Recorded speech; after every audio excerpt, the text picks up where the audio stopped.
자, 우리 집회자 안식일에 우리가 계속 보던 말씀을 오늘 계속해서 보겠습니다. 오늘은 민수기 21장에 있는 말씀을 보겠습니다. 민수기 21장입니다.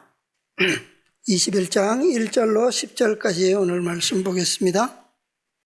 남방에 거하는 가나안 사람 곧 아라셀 왕이 이스라엘이 아다람 길로 온다 함을 듣고 이스라엘을 쳐서 그중 몇 사람을 사로잡은지라. 이스라엘이 여호와께 서원하여 가로되 주께서 만일 이 백성을 내 손에 붙이시면 내가 그들의 성읍을 다 멸하리이다. 여호와께서 이스라엘의 소리를 들으시고 가나안 사람을 붙이심에 그들과 그 성읍을 다 멸하니라. 그러므로 그곳 이름을 호르마라 하였더라. 백성이 호르산에서 진행하여 홍해 길로 쫓아 에돔 땅을 둘러 행하려 하였다가 길로 인하여 백성의 마음이 상하니라. 백성이 하나님과 모세를 향하여 원망하되 어찌하여 우리를 애굽에서 인도하여 올려서 이 광야에서 죽게 하는고. 이곳에는 식물도 없고 물도 없도다.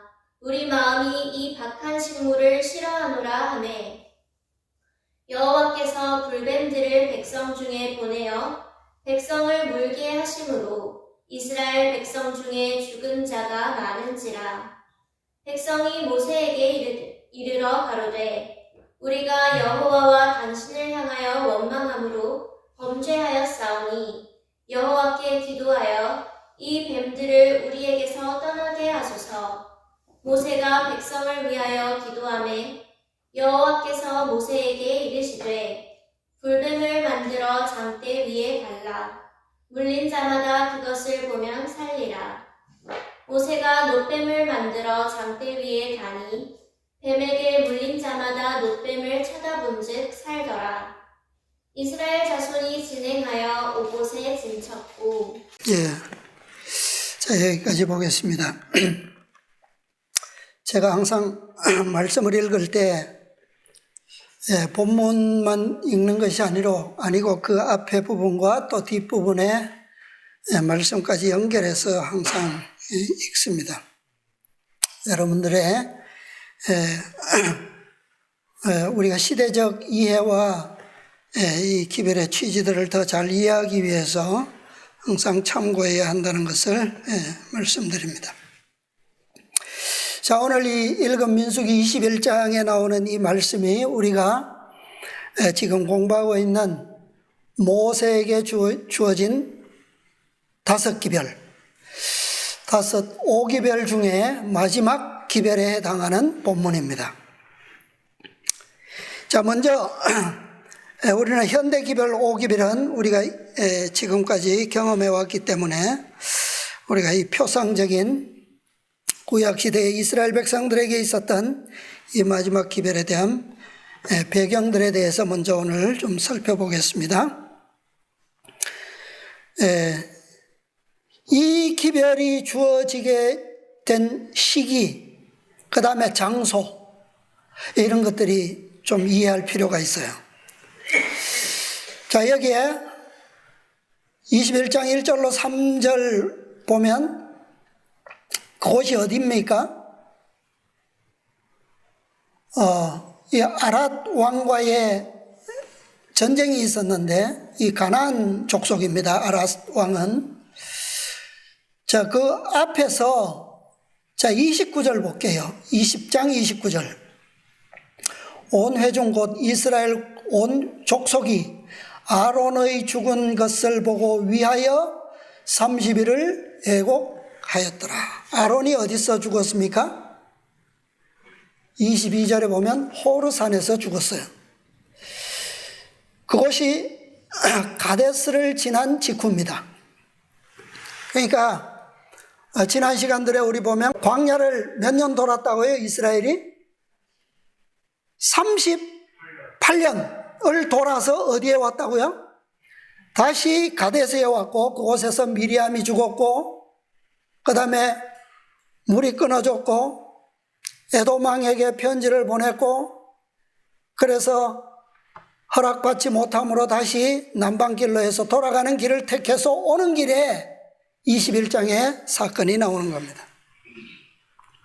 자, 마지막 절 10절, 오늘 읽은 마지막 10절에 보면 노뱀 사건 이후에 이스라엘 자손이 진행하여 어디에 진쳤습니까? 오봇이라고 하는 곳에 진쳤어요.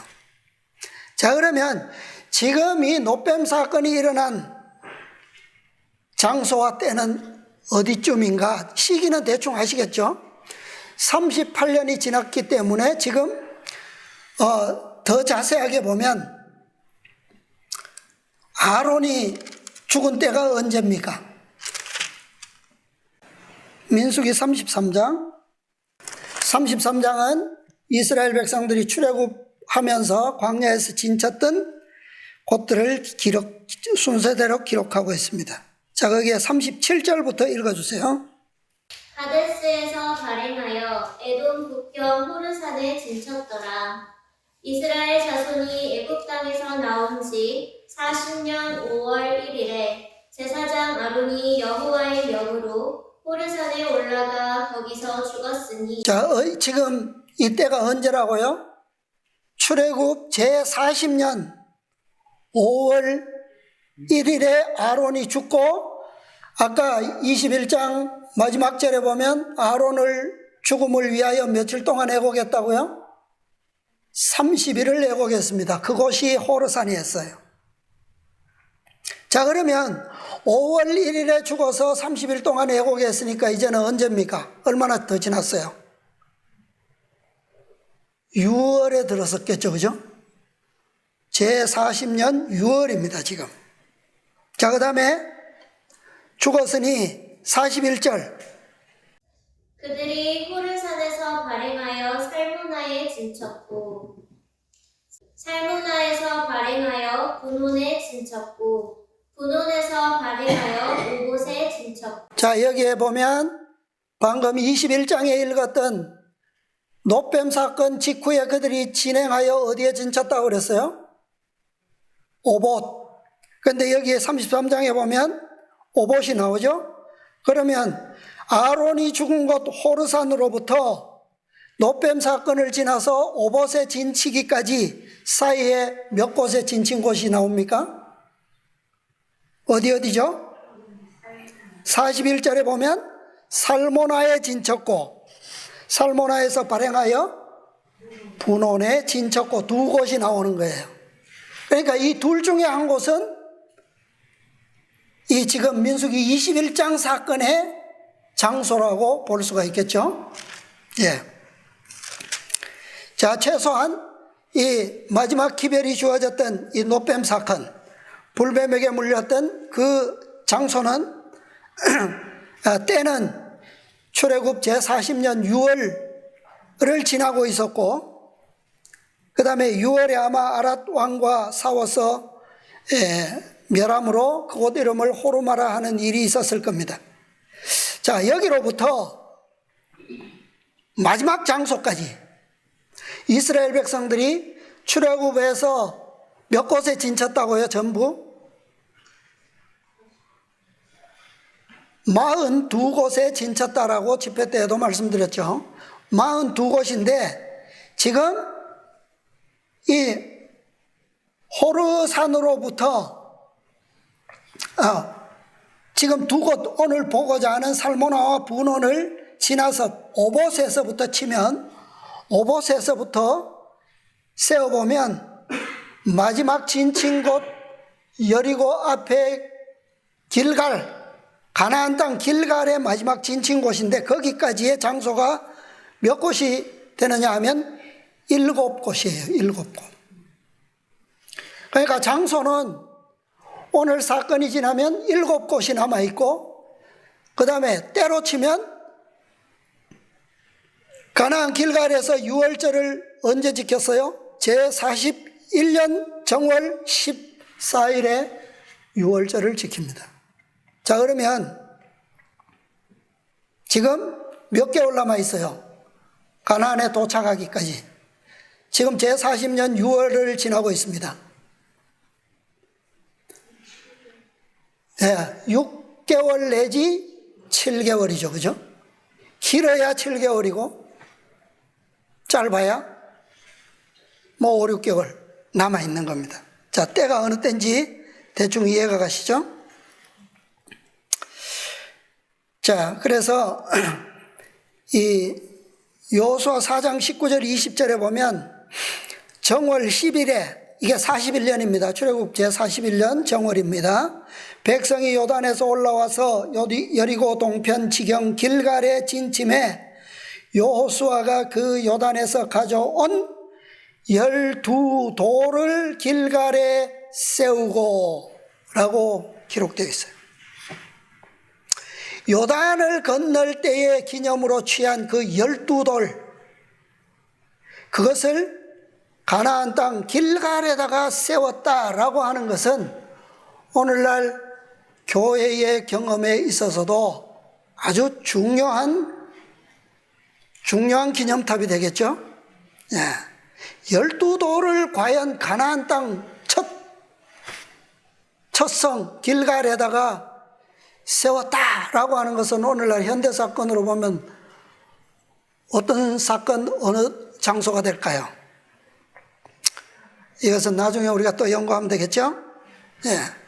아무튼 중요한 것은 우리가 이 사건을 통해서, 이 기록을 통해서 알 수 있는 것은 이 12돌을 길갈에 세웠다라고 하는 것은 이제 하나님의 마지막 백성, 마지막 남은 교회가 최종적으로 정결케 된 12지파의 무리가 어떻게 해요? 이제 에녹처럼 단 한 걸음만 더 들어가면 되는 그런 지점 또는 더 들어갔을 만한 뭐 그런 지점이라고 보면 되겠죠. 예.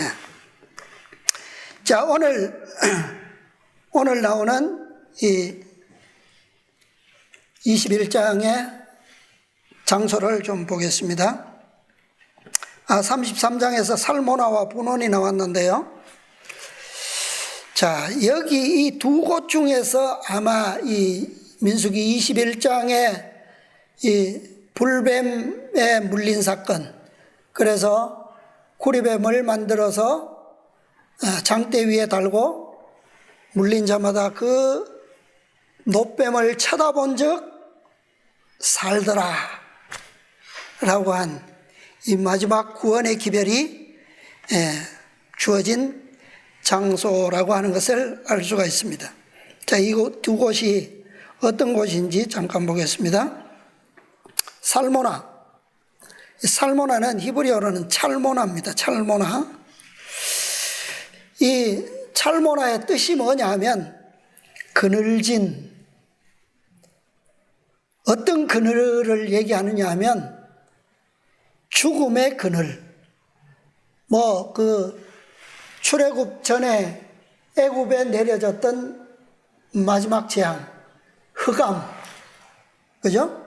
9번째 재앙, 흑암, 뭐 그런 정도의 그런 것을 가리킬 때 이 찰모나를 썼어요. 이것은 장소로는 에돔 땅 남동쪽에 위치하고 있습니다. 자, 에돔 왕에게 편지를 보냈죠. 2번이나.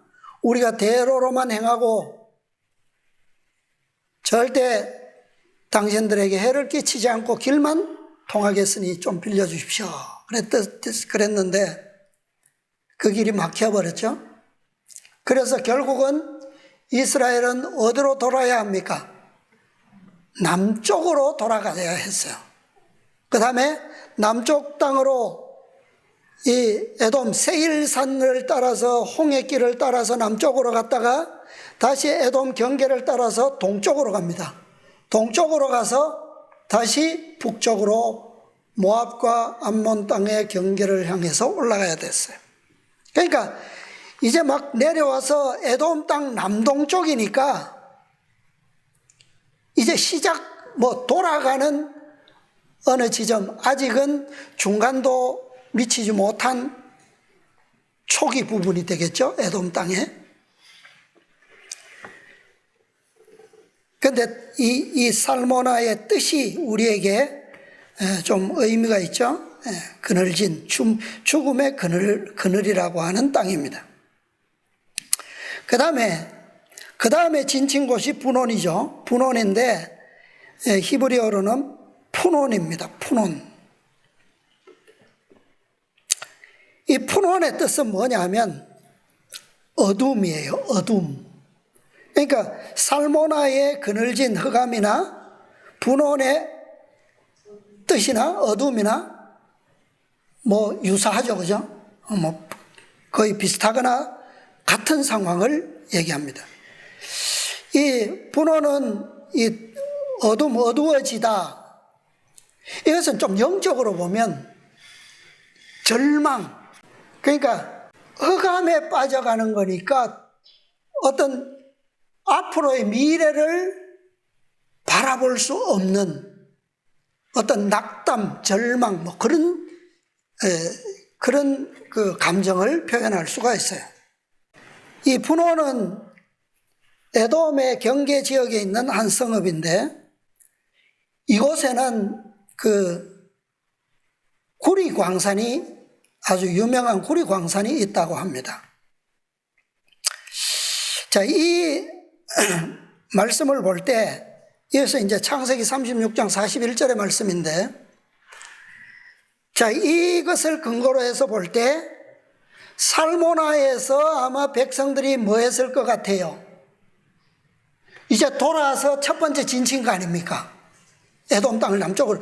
그러니까 북쪽으로 가야 되는데 남쪽으로 와서 돌고 있으니까 백성들의 마음이 뭐 하였더라? 4절에 상하니라. 그죠? 그래서 하나님과 모세를 향하여 뭐 하되? 원망하되. 아마 이 살모네에서 아마 백성들의 마음이 아마 이것 때문에 상당히 낙담해서 그늘졌던 것 같아요. 마음이 어두워졌던 것 같아요. 그래서 원망했겠죠?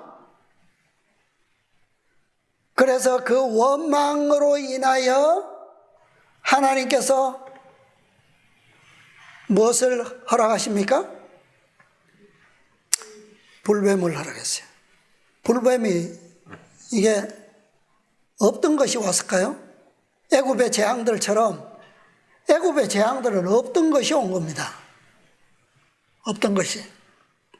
어떤 것은 물론 보이지는 않았지만 보이게 나타난 것도 있고 어떤 것은 없던 것이 바람에 의해서 온 것들도 있어요.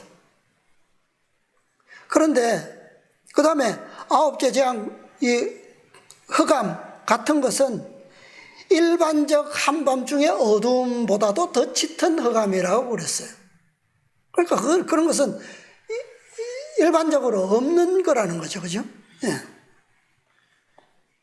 그 다음에 장자가 죽는 거 이런 게 있을 수가 없잖아요. 동물까지, 짐승까지 장자만 초태생만 다 죽었다. 이것은 없는 거죠. 예. 뱀은 어떨까요, 그러면? 뱀은 있던 겁니까? 없던 게 나온 겁니까? 예. 광야에는 뱀이 있었어요. 그러나 40년 동안을 비슷한 광야 지역을 백성들이 지나왔지만 한 번도 이런 적은 없었어요. 이것은 무엇을 의미하죠? 어떤 상황을 의미하는 겁니까? 지금까지는 하나님의 구름 기둥과 불 기둥이 주야로 그들을 보호하셨다는 거죠. 많은 맹수들과 불뱀들과 정갈들과 이런 위협의 존재들은 항상 있었어요. 존재했지만 하나님의 능력에 의해서 그것들이 기적적으로 보호되어 왔다는 거죠. 그러나 하나님께 대한 불신은 하나님을 의심하고 불신함으로 원망하는 것은 그 기적적인 보호를 뭐하게 하는 거예요? 떠나가도록 하는 거예요. 그죠? 떠나가도록 하는 거예요. 그래서 그동안 붙들려 있던 바람, 광야의 바람, 불뱀들이 어떻게 해요? 진에 들어오게 된 겁니다. 그런데 뭐 진에 들어왔다고 해서 모든 백성을 다 물었습니까? 뿔뱀이? 어떤 자가 물릴까요? 마음에 뭐한 사람? 그늘진 사람. 무엇으로? 의심과 불신과 원망으로 그늘진 사람들에게 뱀이 오는 거예요. 그죠? 뱀이 환한 대낮에 잘 안 움직여요. 또 흐린 날, 그죠? 비 오는 때에 보면 풀숲에 가면 뱀이 항상 나타납니다. 네. 자, 그곳이 살모나였어요. 그 다음에 진친 곳이 분원이었는데 그곳에는 뭐가 있었다고요? 구리광산이 있었다는 것을 보면 아마 모세가 이곳에서 구리뱀을 만들지 않았을까. 연관이 없지 않겠죠? 예. 그래서 백성들이 뱀에게 물려서 아주 절망적인 어둠에 빠져 있을 때에 무엇이?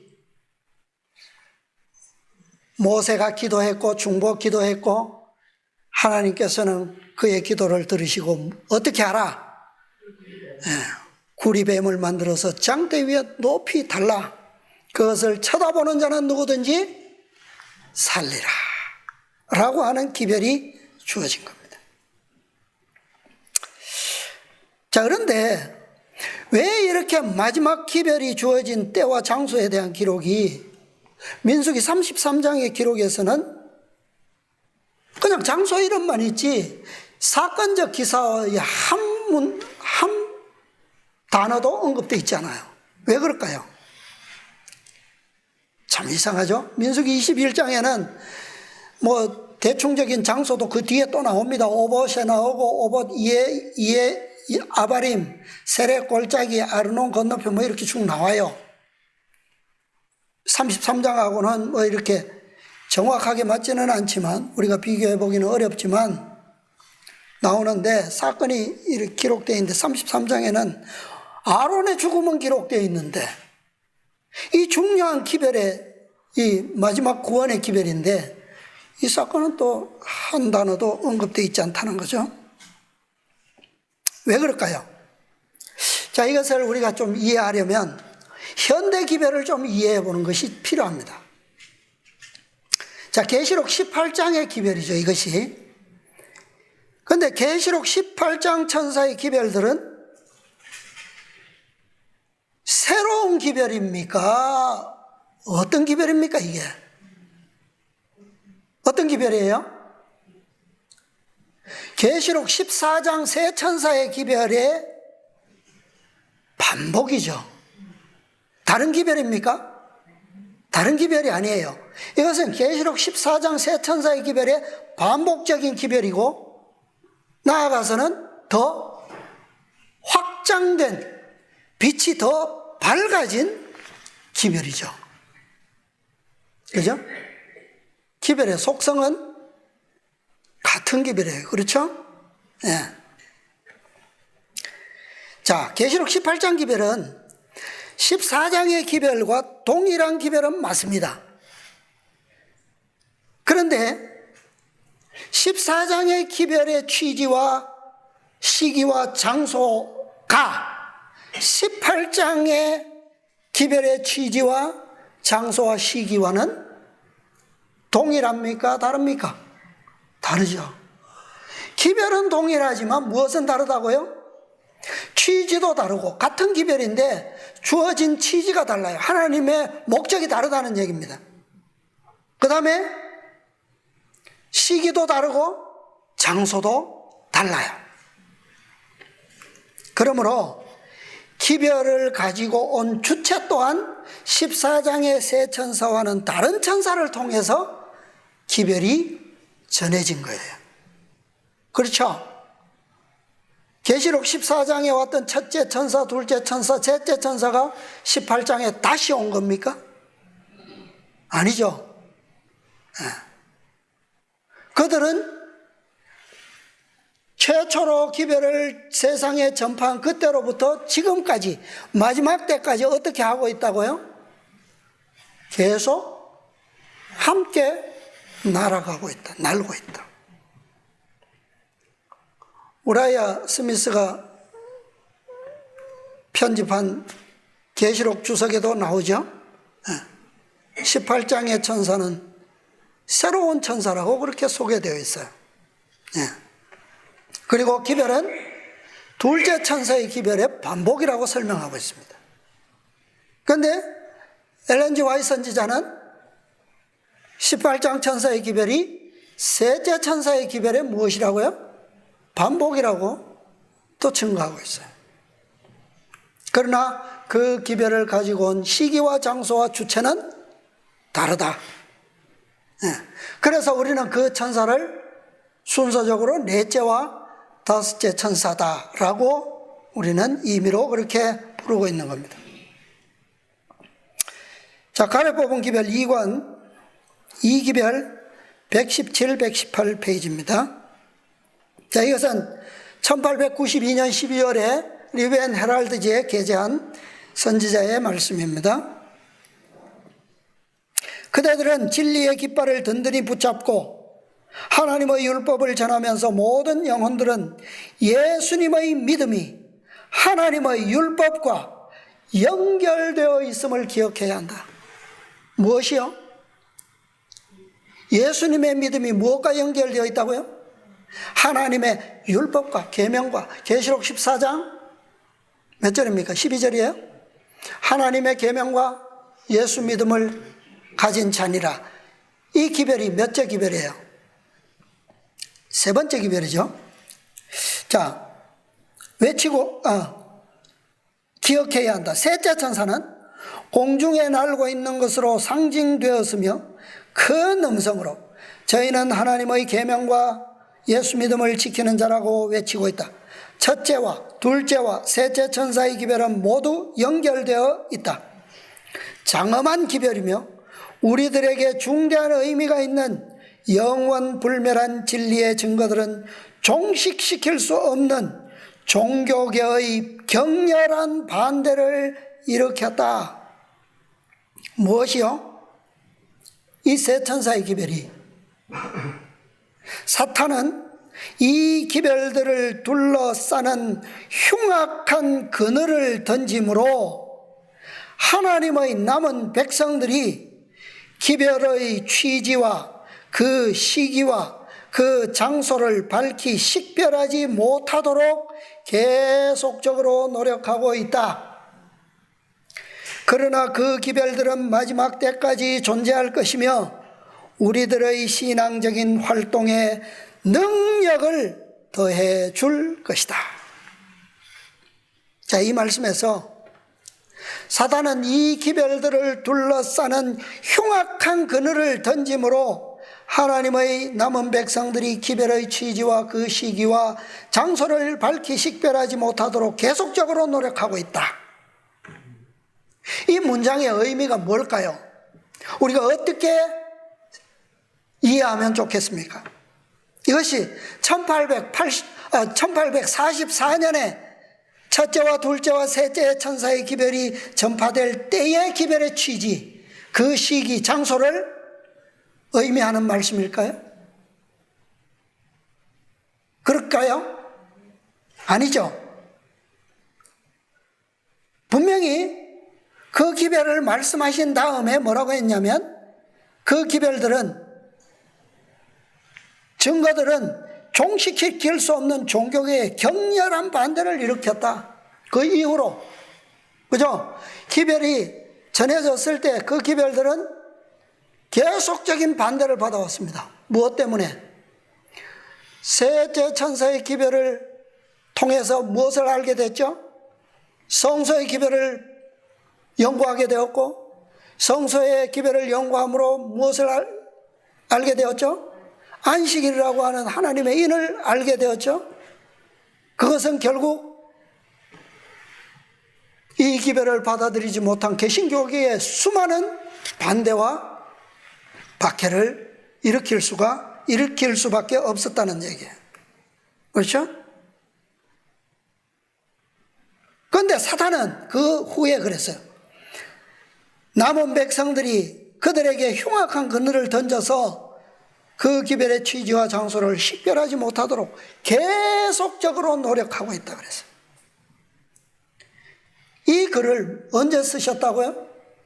1892년 12월.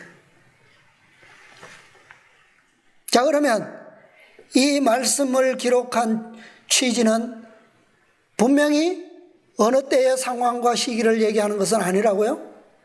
1844년 당시를 설명하는 것이 아니라는 거죠. 왜냐하면 1844년에 새 천사의 기별이 올려졌을 때, 마지막 기별이 전파되었을 때 그 기별들의 목적이 성취되었습니까? 완전히 성취되었어요? 그때 이 기별이 전해졌을 때 믿음으로 이 기별들을 받아들였더라면 어떻게 되었을 거라고요? 2년이라는 얘기는 나중에 18장 천사의 기별이 왔을 때고, 우리는 수년 내에 사업은 마쳐지고 끝났을 것을, 하나님의 능력으로 끝나게 되었을 것이다 라고 되어 있어요. 그죠? 그게 1844년 기별이 성공적으로 받아들여졌더라면 성취되었을 재림이에요. 그런데 지금 1892년도에 와서 이런 증언을 기록하고 있다라고 하는 것은 그때 당시를 얘기하는 것은 아니라는 얘기죠. 왜? 목적이 완전히 성취되지 못했기 때문에. 그래서 그 목적이 완전히 성취되기 위해서 다시 무엇이 온 겁니까? 계시록 18장에서 다시 이 기별이 뭐 된 거예요? 반복된 거예요.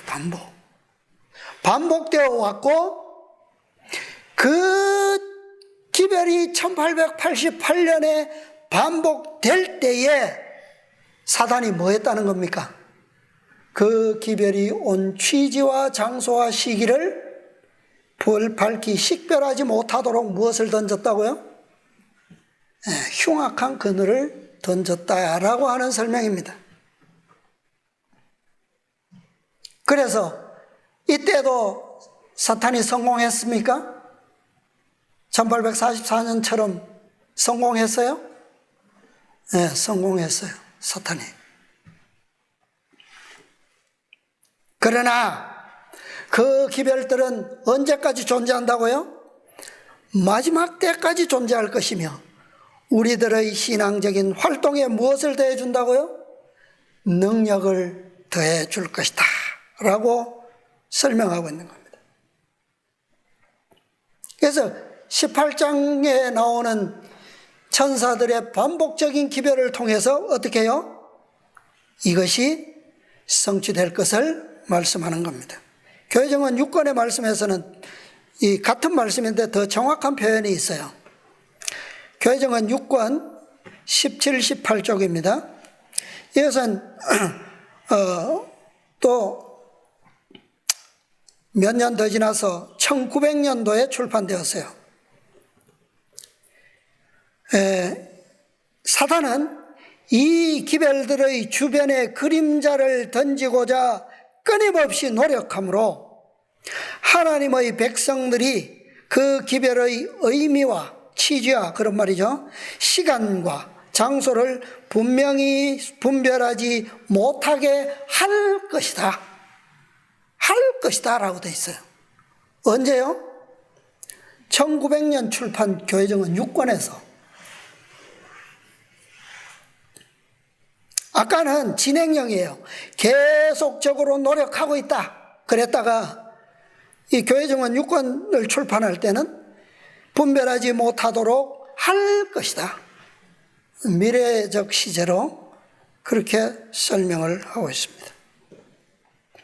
그래서 계시록 18장 이 기별들은 새 천사의 기별의 마지막 기별이고 마지막 반복, 마지막 반복. 우리가 계시록 18장 1절로 5절 이후에는 복음에 관한 기별이 없어요. 그것은 경고의 기별들이고 결론에 관한 기별들이고 결과에 관한 거예요. 복음은 없습니다. 그렇죠? 초창의 기별이 없어요.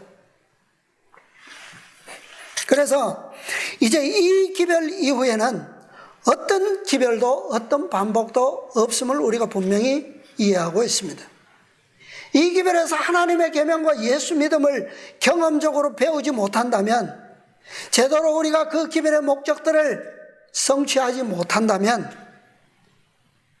마지막 위기, 일요일 법령의 위기가 올 때 배우지 못한 백성들은 이스라엘 총회로부터 끊어지는 거예요. 끊어지지 않고 늦은 비의 축복을 받을 수 있는 기회는 이 기별에서 마지막인 겁니다. 영영이 얻지 못할 것입니다. 이해가 되시죠? 자, 4절 5절 보겠습니다. 민수기 21장 4절 5절. 백성이 호르산에서 진행하여 홍해 길로 쫓아 에돔 땅을 둘러 행하려 하였다가 길로 인하여 백성의 마음이 어떻게 해요? 상하니라. 자, 여기에 상하니라. 이게 무슨 말이냐 하면, 어떤 의미를 가지고 있냐면,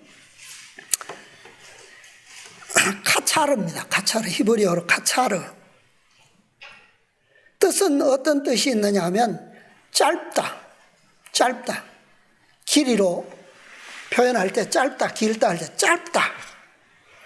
또 다른 의미가 있는데 그것은 수확하다, 추수하다 그런 의미예요. 두 가지의 이런 뜻이 있는데, 자, 여기서는 우리가 어떤 의미로 보면 좋겠습니까? 저는 이 짧다라는 말이 이 백성들에게 맞는 표현인 것 같아요. 마음이 상하니라. 마음이 짧다. 좀 표현이 이상하지만, 짧다라는 말은, 자, 여러분, 어떤 길이를 잽니다. 여기서 여기까지 길이를 재는데, 자, 모자라는 것이 짧다예요. 그죠? 여기서 끝까지 딱 간다면 그것은 짧다라고 할 수 있습니까? 아니죠. 긴 것은 어떻게 해요?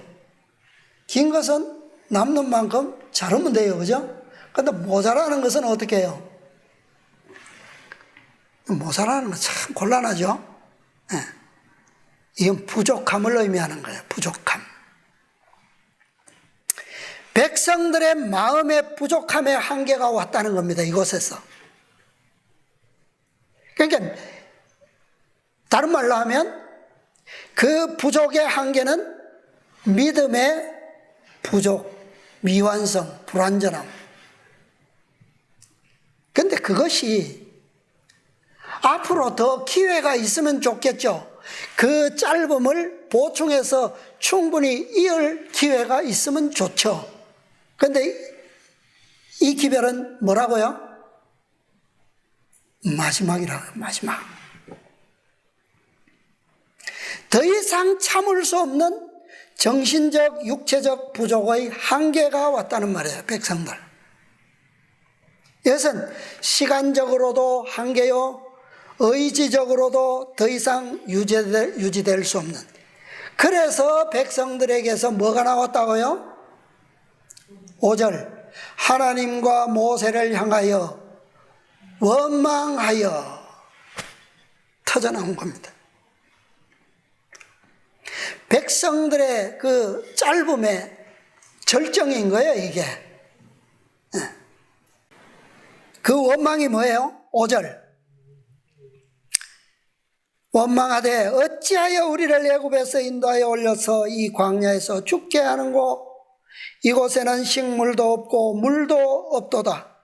우리 마음이 이 박한 식물을 뭐하노라? 싫어하노라 하매. 무엇이요? 누가? 우리 뭐가요? 마음이. 무엇을? 이 박한 식물이 뭡니까? 만나죠, 만나. 만나는 누가 주신 거예요? 하나님께서 이 백성들에게 광야에서 생명을 유지할 수 있는 유일한 뭐예요? 하나님의 선물입니다. 그죠? 이것으로만 그들이 광야에서 생명을 유지할 수가 있어요. 그런데 이것을 그들의 표현으로 하면 뭐다? 박한식물이다. 아주 하찮다는 말이에요. 이 박하다는 말은 켈로켈인데 하찮은 보잘것없는 그런 말이에요. 경멸할 만한 무가치한 보잘것없는, 그게 박하다는 단어의 뜻입니다. 하나님께서 주신 생명의 양식을 어떻다고요? 무가치하다. 참 보잘것없네. 그러면서 우리 마음이 이것을 뭐 한다고요? 싫어하노라. 이 싫어하노라의 단어는 쿠츠인데 몹시 싫어한다는 말이야. 몹시 싫어하다. 다른 뜻으로는 더 강하게 표현하면 소름 끼칠 정도로 싫어하다. 그들이 얼마나 이 현재의 상황에 극에 달한 거죠. 이 표현 자체는, 그죠? 예. 아주 죽게 하는 것도 모자라서 하나님께서 주신 이 보잘것없는 식물조차도 뭐 한다고요? 소름 끼칠 정도로 우리가 질린다, 싫다. 이거보다 더 강한 표현을 더 분명하게 어떻게 할 수 있어요? 이 쿠츠 동사는 몹시 싫어하다. 이 쿠츠는 강한 혐오감을 나타낼 때 쓰는 거예요. 강한 혐오감, 강력한 거부감. 예를 들면 아주 그냥 파멸, 없어지기를 죽게 하는 그 표현과 같은 거예요. 아주 우리를 죽일 것처럼 이 식물을 통해서 우리를 뭐하게 하는 것으로, 멸할 것으로 연결되어 있는 표현입니다, 이게. 그러니까 이 백성들의 마음에 이것보다 더 깊은 감정적 표현을 할 수가 없어요. 자, 이것은 어떨 때 사용하느냐? 창세기 27장에 보면 야곱이 에서를 형을 속이고 이제 형에게서 도망가야 할 때가 됐어요. 그때 이삭의 아내 리브가가 이삭에게 이렇게 얘기합니다. 내가 헷 사람의 딸들을 인하여 나의 생명을 싫어하거늘. 헷 사람은 가나안 족속입니다. 그죠? 가나안 족속을 내가 그들 때문에 내 생명 자체가 싫다. 내가 죽기까지 난 그들이 싫다. 그 말이에요. 그런데 왜 리브가가 이 말을 했을까요? 에서의 취한 두 아내가 누구냐 하면 헷 족속의 딸들이에요. 그러니까 이 큰 며느리 둘 때문에 내가 정말 죽을 만큼 싫다, 그들이. 그런데 야곱이 만일 이 땅의 딸들고 그들과 같은 헷 사람의 딸들 중에서 아내를 취하면 나의 생명이 내게 무슨 재미가 있으리까? 차라리 뭐 하는 게 좋다? 죽는 게 좋다. 그 말이에요. 부모의 최고의 행복한 소원이 뭡니까? 자녀들이 행복한 결혼을 하고 행복하게 자손을 낳고 사는 거 아니겠어요? 그죠? 대를 그렇게 이어가는 게 제일 행복한 소망일 겁니다. 그런데 내가 죽기만큼 싫은 그런 며느리들을 만난다면 어떨까요? 그 행복일 수 없죠? 네. 이것이 바로 하나님께서 가나안 족속들의 우상 숭배에 대한 혐오감을 나타내시는 표현과도 같은 거예요. 그래서 내가 허락하는 그 땅에 들어갈 때 너희가 이렇게 하라. 어떻게 하라고요? 그 땅과 그 족속들을 어떻게 하라 그랬습니까? 완전히 멸하라.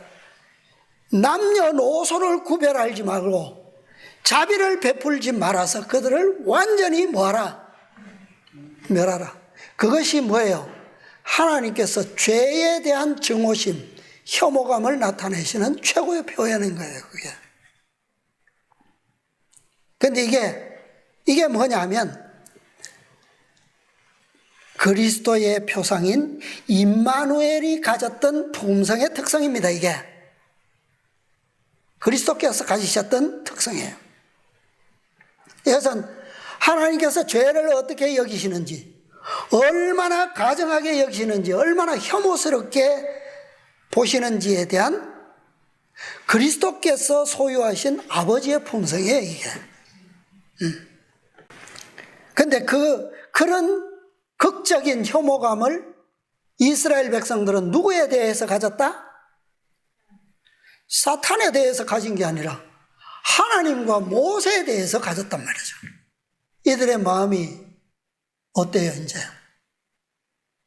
완전해질 수 있습니까? 그들의 부족은 여기서 뭐예요? 여기서 끝인 거예요. 하나님께 대한 이 백성들의 불신의 마음이 극에 달했음을 보여주는 사건입니다, 이 사건은. 그래서 이 사건을 통해서 하나님의 백성들이 마지막으로 분리와 연합을 가질 수 있는 계기가 된 것입니다. 이 분리와 연합은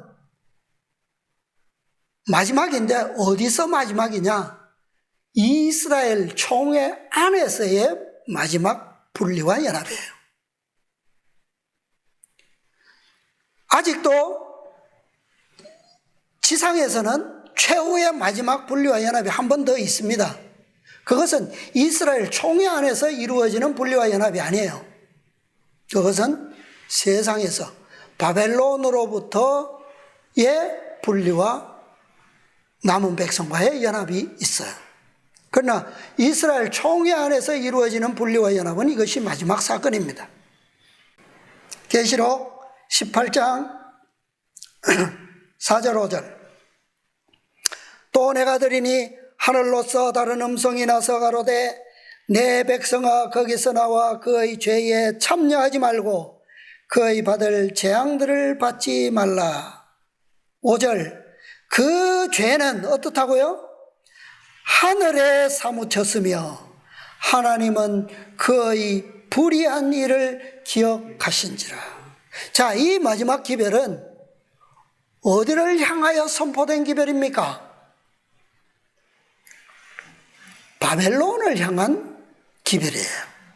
그죠? 바벨론을 향한 기별이지만, 자, 오늘 교과에서 또 보았지만 오늘날 개신교계의 형편이 누구와 비슷해졌다고요? 법왕교, 바벨론의 종주국인 그 곳과 유사해졌다. 그 말은 오늘날 개신교계의 정신도 불신의 정신이 어떻게 되었다는 거예요? 바벨론의 죄가 하늘에 사무친 것처럼 하나님의 백성들이라고 불리우는 그 교회 안에서의 불신의 마음도 그렇게 되었다는 거예요.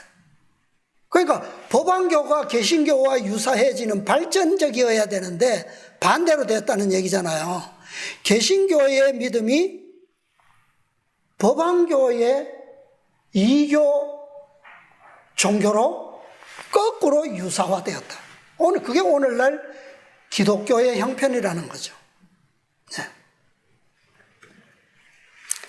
그러니까 이 죄는 이스라엘에 대한 1차적으로는 이스라엘에 대한 믿음의 부족, 곧 불신의 교회 안에서 채워진 불신의 잔의 체험을 얘기하는 거예요. 예. 이제 이스라엘에 대한 구원의 기별은 이것이 마지막 초청의 기별입니다. 기별을 통한 마지막 분리와 연합.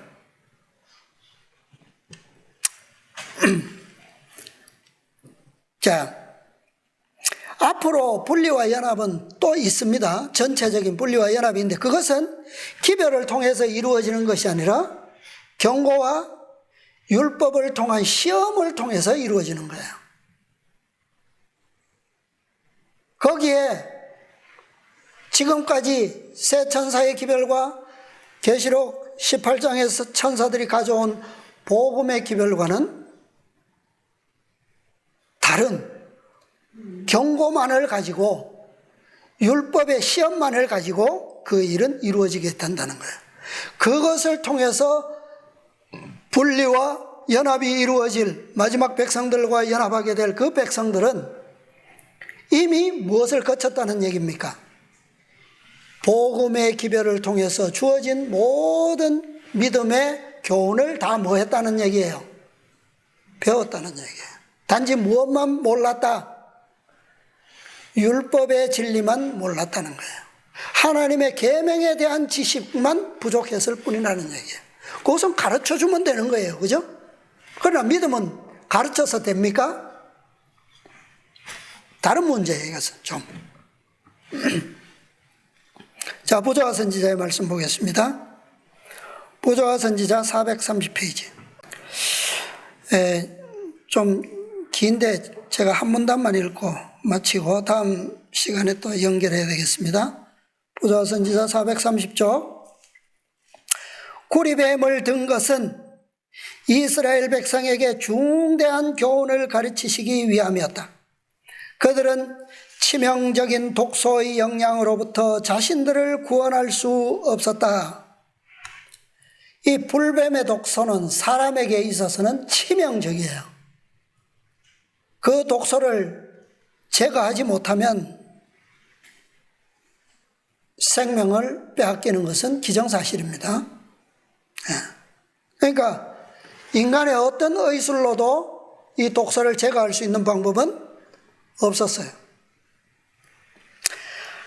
누구만이 그들을 치유하실 수 있었다고요? 하나님만이 그들을 치유하실 수 있었다.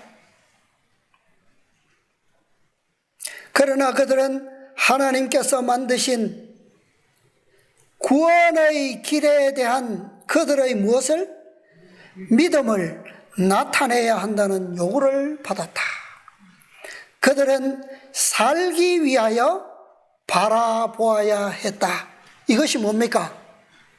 바라보아야 살 수 있는데 그것이 곧 그들의 무엇을 증명하는 거라고요?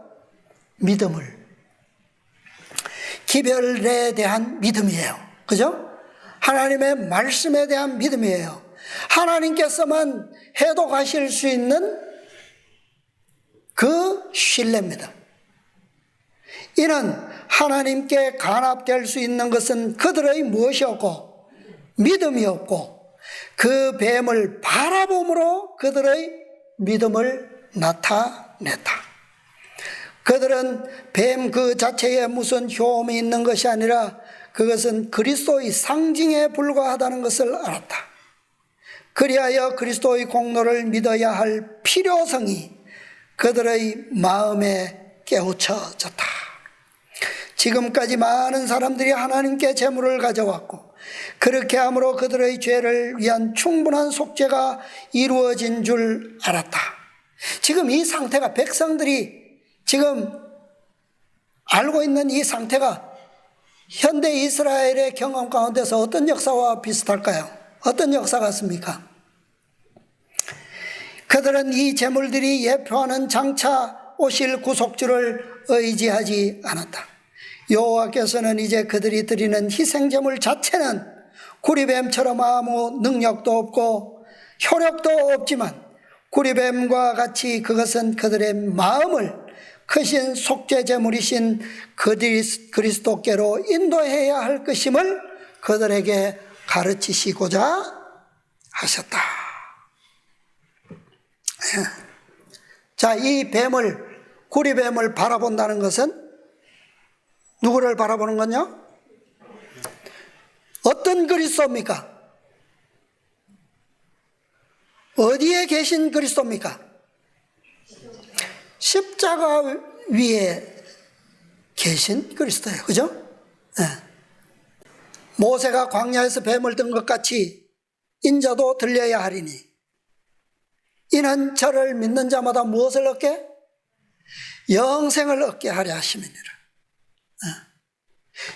첫째 천사가 가지고 왔던 영원한 복음, 그것은 마지막 다섯째 기별에서도 뭡니까? 영원한 복음의 기별입니다.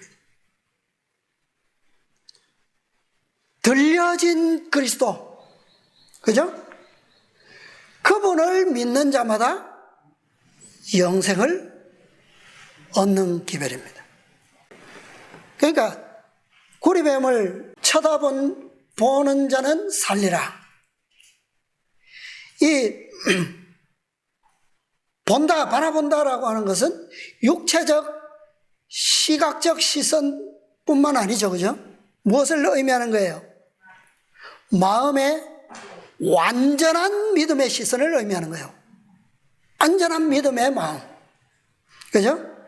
그러한 영적 시선으로 그분을 뭐 하는 것을? 의지하는 것, 신뢰하는 것. 예. 그죠? 이것은 그리스도의 의의 공로가 얼마나 완전하고 충분한 것인지를 우리가 이해하는 것을 포함하는 겁니다. 전적으로 그것이 아니면 우리의 구원은 결코 불가능하다는 사실을 믿는 겁니다. 이것은 치명적인 독소의 영향으로부터 우리 자신은 우리를 뭐 할 수 없다? 결코 구원할 수 없다는 거예요. 우리의 구원을 위한 우리의 의가 오늘 교과에서 배운 것처럼 법안교의 그 오늘날 세상 사람들에게 인기 있는 그 두 가지의 오류. 우리의 의, 그죠? 구원을 위한 우리의 의가 얼마나 무가치한 것인지를 확실하게 믿는 믿음이 필요한 겁니다.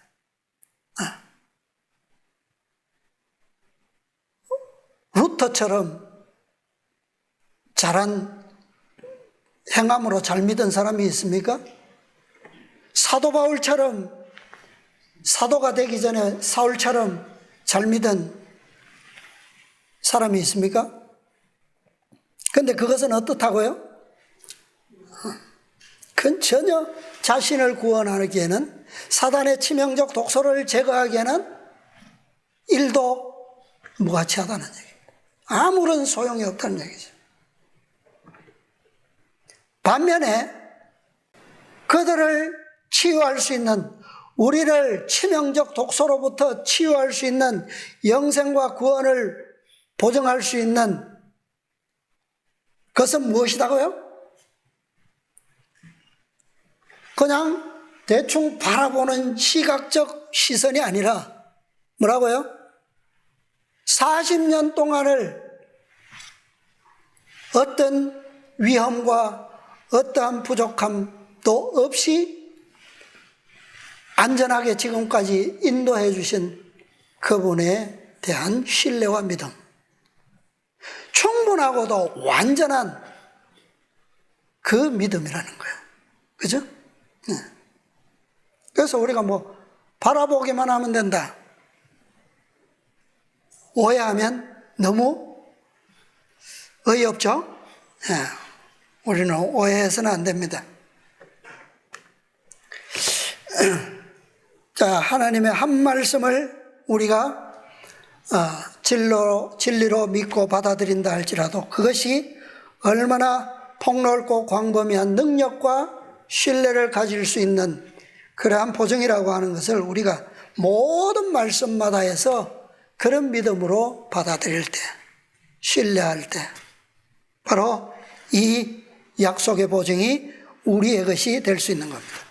이것이 바로, 이것을 잘 결론적으로 오늘날 현대기별로 설명하고 있는 문장이 어디라고요? 말씀이 시대의 소망, 752페이지. 그 말씀이에요. 자, 이것은 우리가 잘 아시니까 또 다음에 또 다시 한번 상고하도록 하겠습니다.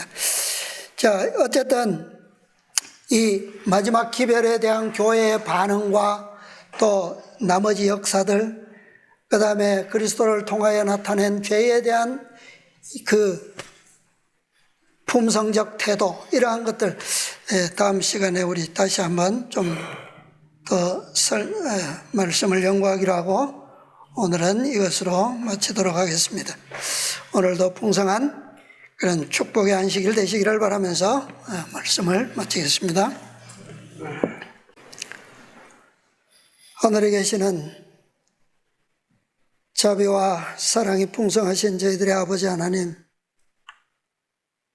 아직까지 우리를 광야 가운데 머물게 하셨지만 아버지의 크신 독수리의 날개와 같은 큰 날개로 우리를 인도하시고 또한 추울 때에 불기둥과 또 어두울 때 불기둥으로 밝히시며 또 사막의 더위에서 구름 기둥으로 우리를 덮어주셔서 지금까지 편안하고 안전하게 먹이시고 또한 이곳까지 인도해 주셨사오니 감사합니다.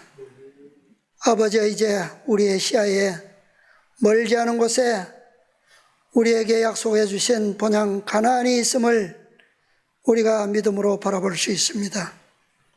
아버지여, 그러나 아직도 우리가 완전한 믿음을 소유하지 못하고 아직도 적은 짧은 이 광야를 지날 동안에 아버지여, 우리의 마음속에는 아직도 지치고 피곤하고 아버지를 온전히 믿지 못하는 의심과 또 불신의 마음으로 원망함이 혹 있을지 우리의 속에 아버지여 그것이 있는지 아버지여 살펴보시고 아버지의 말씀과 성령의 지혜를 통하여 그것을 나타낼 수 있도록 보여주셔서 아버지, 우리가 이 마지막 광야에서 그 위험 속에 멸망되지 않도록 아버지 우리를 불쌍히 여기시고 인도하여 주시옵소서. 이 백성들을 하루같이 사랑으로 이끄시고 인도하셔서 아직도 그들을 온전히 멸하지 아니하시고 참으로 이 가나안 땅 변경까지 인도해 주셨사오니 아버지여, 이 마지막 기별을 통하여 우리가 온전한 본향의 약속을 성취할 수 있도록 아버지여, 우리에게 요구하시고 바라시는 그 완전한 신뢰의 공과를 우리가 배울 수 있도록 아버지 우리를 도와주시옵소서. 우리가 평생을 통하여 이 세상 광야를 지나오면서 세상으로부터 보고 들으며 우리가 자행자재하며 익숙해진 죄의 악습들이 너무나도 많습니다. 아버지, 그 모든 얽어맨 줄들로부터 우리를 해방시켜 주시고 우리의 유전과 습관과 생애의 모든 익숙한 세포들 속에 숨어있는 이 불치의 독소들, 아버지 우리의 자신의 의로는 결코 해결할 수 없는 문제인 것을 깨닫도록 도와주시고 주님께서 우리가 이룰 수 없는 이 유일한 영생을 위하여 당신의 생명을, 그 완전하시고 의로운 생명을 십자가에 희생당하시고 우리를 위하여 흘려주셔서 그 보혈의 피로 우리를 정결케 하시고 인도하시는 그 주님의 은혜와 공로를 오늘 우리 마음속에 다시 한번 굳게 믿고 새길 수 있도록 도와주시옵소서. 우리의 모든 세포들 속에서 주님께서 어떠한 생애를 사셨는지, 아버지와 죄를 얼마나 어떻게 혐오하시며 가증스럽게 여기시고 그렇게 하셨지만, 멀리 하셨지만, 그러나 그토록 죄인을 가까이 하시고 사랑하시고 그들을 구원하시기 위하여 어떠한 희생을 치르셨는지를 아버지 우리가 항상 마음에 새기고 믿음으로 주님을 바라볼 수 있도록 도와주시옵소서. 그 희생과 그분의 생애가 없었더라면 오늘날 누구를 우리의 구원을 위하여 바라볼 수 있으며 우리가 누구를 의지하여 우리의 의를 충족케 할 수 있는지 알 수 없습니다.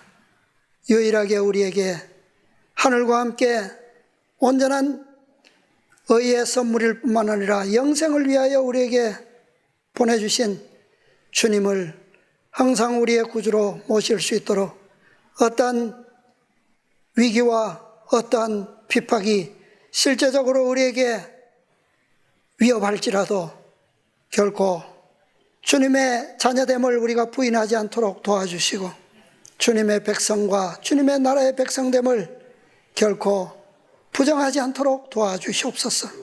지금까지 우리를 영생으로 인도하시기 위하여 본향으로 인도하시기 위하여 우리에게 베푸신 그 축복의 선물들을 고대 이스라엘 백성들이 정말 죽기까지 싫어하면서 원망했던 그 정신이 우리에게는 없는지 아버지여 우리를 용서해 주시고 우리로 하여금 그러한 모든 죄악들로부터 온전히 구원하셔서 아버지의 이제 머지않을 주님의 영광의 날에 아버지와 담대한 믿음으로 우리가 설 수 있도록 축복하시고 인도하여 주시옵소서. 아버지 우리의 사랑하는 가족들, 우리의 형제들, 이웃들 다 함께 서기를 원하오니 아버지 그들도 불쌍히 여겨주시고 우리와 함께 이 밝은 빛 가운데서 주님의 영광을 바라볼 수 있도록 준비될 수 있도록 그들의 믿음의 온전함이 회복될 수 있는 기회를 허락하여 주시옵소서. 아버지 그들을 위하여 우리가 그들에게 주님을 다시 한번 바라볼 수 있도록 그 기회를 증거하는 증인이 되도록 도와주시옵소서.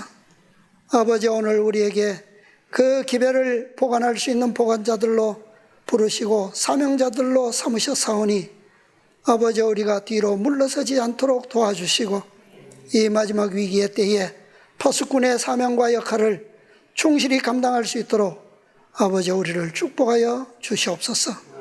아버지 남은 시간 우리로 하여금 믿음으로 또 이 안식일 평안하며 즐거운 날이라 평안한 주님의 그 복의 날로 우리가 항상 기억할 수 있도록 도와주시고 새로운 한 주간도 믿음 안에서 승리하는 한 주간이 될 수 있도록 인도하여 주시옵소서. 모든 매 순간마다 주님과 함께 동행하는 귀한 그러한 삶의 경험들이 우리에게 모두 일어날 수 있도록 축복해 주시옵소서. 이날에 베푸시는 구원과 영생과 또 이 복된 기별을 인하여 심히 감사드리올 때에 우리 구주 예수님의 이름으로 기도드리옵나이다. 아멘.